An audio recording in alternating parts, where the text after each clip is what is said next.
एक 74 साल के बुजुर्ग की मौत होती है और उसके 3 बेटियों में से कोई भी अंतिम संस्कार में नहीं आता। एक बेटी नेपाल में थी, एक यूपी के आजमगढ़ में और तीसरी बम्बई में। और तीनों बेटियों ने, जिस पिता ने उसे पैदा किया, उसके अंतिम संस्कार को वीडियो कॉल पर देखा। और बदले में जो अंतिम संस्कार कर रहे थे, उनको ऑनलाइन बस 5100 रुपया भेज दिया। कलयुग है ना। सोचिए ना, 5100 में क्या आता है। आप एक आईफोन ले लीजिए, इसका ओरिजिनल कवर लेके जाएंगे तो 5100 का ये मिलेगा। आप एक जोड़ी जूता खरीद लीजिए महंगा, 5100 से अधिक कहीं आएगा। किसी अच्छे होटल में रुक जाइए, वो भी 5100 में आएगा। और इतने में ही 3 बेटियों ने अपने बूढ़े पिता का ऑनलाइन अंतिम संस्कार कर दिया। एक बाप का अंतिम संस्कार, चिता जली, कंधा दिया आश्रम के कर्मचारियों ने, और बेटियां सब मोबाइल पर देखती रही क्योंकि वो आ नहीं पाई। हालांकि इस कहानी में एक कहानी और है जो मेरे दिल को छू गई है। वो 5100 रुपये जो इन बेटियों ने दिए थे, उससे आश्रम वालों ने वापस कर दिए। आश्रम वालों ने कहना क्या, नहीं चाहिए हमें ये पैसा, क्योंकि जिस आश्रम ने 1.5 साल इन 3 बेटियों के पिता को रखा था, खिलाया था, बीमारी में देखभाल की थी और आखिर में चिता को कंधा दिया था, उसे लौटाया और कहा कि जिस इंसान ने हमने इतने दिन सेवा की, उसकी चिता की पैसा हम नहीं ले पाएंगे। खबर सुनकर हमारा दिल टूट गया भाई, कि जो रिश्ता खून का था वो 5100 में निपट गया, और जो सिर्फ सेवा का था उसने पैसा लेने से मना कर दिया।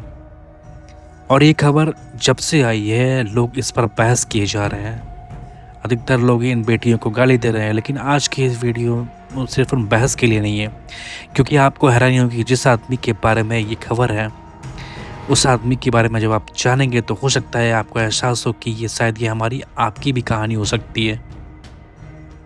हमारे बच्चे भी हमारे साथ ऐसा कर सकते हैं, क्योंकि अगर आपको लगता है कि ये आदमी बहुत गरीब आदमी था, बेबस, मजबूर, तो आप गलत हैं। जिस आदमी का 5100 रुपये में अंतिम संस्कार हुआ और उसकी 3 बेटियों में से किसी को फुर्सत नहीं हुई कि आके उसके अंतिम संस्कार का हिस्सा बन सके। वो कभी मुंबई का बड़ा कपड़ा व्यापारी था, उसने नाम कमाया था, पैसा कमाया था, तीनों बेटियों की पढ़ाई करवाई थी, तीनों बेटियों की शादी करवाई थी धूमधाम से दहेज देकर, यानी बाप की सारी जिम्मेदारियां निभाई थी। और आखिर समय में 1.5 साल वृद्धाश्रम के एक छोटे से कमरों में गुजारा। उस कमरे में वो अकेले नहीं आए थे, साथ में कोई और भी था। अब उस कमरे में जब वो आए थे, तब उन्हें अंदाजा हो गया था कि शायद उनकी चिता को आग देने कोई नहीं आएगा, लेकिन पिता ठहरा पिता। बताया जाता है कि आखिर के 20 दिनों में वो टक टक इंतज़ार करते रहे कि शायद कोई आ जाए, एक आखिरी बार देखने, हाथ पकड़ने। 3 बेटियां थी, तीनों नहीं आई। इसलिए आज सवाल भी हम 3 पूछेंगे, क्या 3 आपको बताएंगे कि मुंबई का सेठ उस कमरे तक कैसे पहुंचा, उस कमरे में कोई क्यों नहीं आया, और कैसे उसे पता था कि कोई नहीं आएगा। आते हैं, शुरू करते हैं कहानी को। कहानी दिल थाम से सुनिएगा और ये अपने माँ बाप से शेयर कीजिएगा। और इस कहानी पे गाली देना आसान है, इस कहानी से अमल करके अपने परिवार के, अपने लोगों की चिंता या ऐसा ना दोहराया जाए, ये सुनिश्चित करना ज़्यादा मुश्किल है। क्योंकि गाली देना तो बहुत आसान है, हर आदमी कमेंट में लिख देगा कि क्या बेशरम लड़कियाँ थी। खैर, इन जन आपका नाम था शिवचरण राम रतन गुप्ता, मुंबई के रहने वाले। कपड़े के कारोबार छोटा मोटा नहीं, अच्छा खासा कारोबार था, जिसमें लोग अपने बच्चों के सहारे की सोचते हैं। उस उम्र तक शिवचरण बाबू सब कुछ अपनी बेटियों के लिए करते थे, तीनों बेटियों के लिए वो करते थे। बड़ी बेटी अनता शादी के बाद नेपाल चली गई, दूसरी बेटी का नाम निशा है, आजमगढ़ में बस गई, और छोटी वाली बम्बई में ही रह गई। तीनों की अपनी दुनिया थी। और फिर 1.5-2 साल पहले शिवचरण साहब मुंबई छोड़कर सोनीपत के एक वृद्धाश्रम में आ गए। अकेले नहीं आए थे, पत्नी भी साथ थी।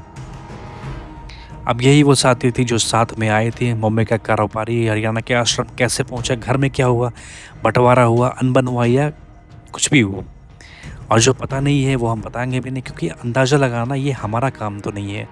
लेकिन जो दर्ज है वो ये है कि दोनों पति-पत्नी वृद्धाश्रम में साथ रहें, एक-दूसरे का सहारा बने। जब औलाद का सहारा नहीं था तो 45-50 साल पुराना साथ ही इशारा था। फिर कुछ महीने पहले पत्नी चल बसी। आश्रम वालों के मुताबिक बेटियों को फ़ोन की गई, तब भी कोई नहीं आया था। सोच कर भी घिन आ रही है ना भाई, 74 साल अपनी पत्नी की चिता को आग लगा रहा था। बेटा नहीं, दामाद नहीं, बेटी नहीं, कोई नहीं। जिस औरत के साथ उसने पूरी ज़िंदगी गुजारी, 3 बेटियों को जन्म दिया, पाला, पोसा, बड़ा किया, तीनों में से कोई नहीं आया। अब सोचिए कि मुखाग्नि पर देते वक़्त उस पिता पर क्या बीती होगी।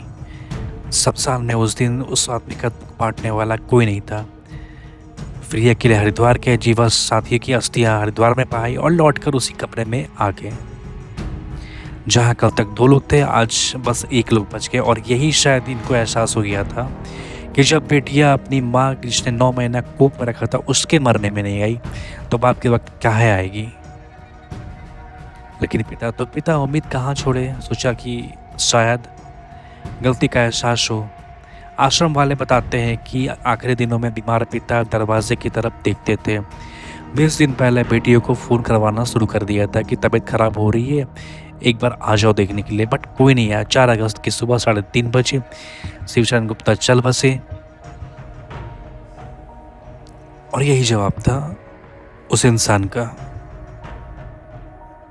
मौत के बाद आश्रम वालों को लगा कि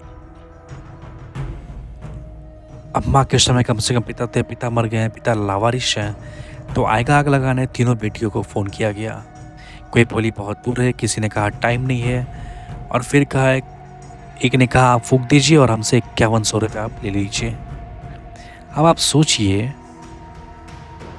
पिता फूँके जा रहे थे और बेटी लोग मोबाइल पर वीडियो कॉल के ज़रिए ऐसे देख रही थी। सोचने वाली बात है।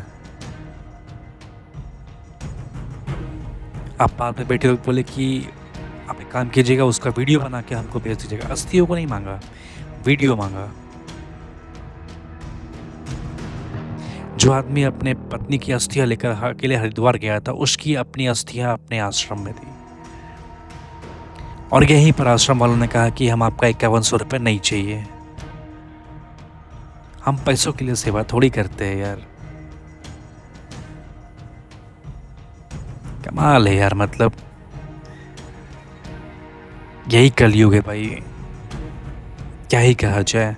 तीनों बेटियों के अपने पक्ष में हम शादीशुदा हैं, परिवार है, जिम्मेदारी है। एक कह रही है नेपाल में है, दूसरी कह रही है मजबूरी है। क्या सोचते हैं आप?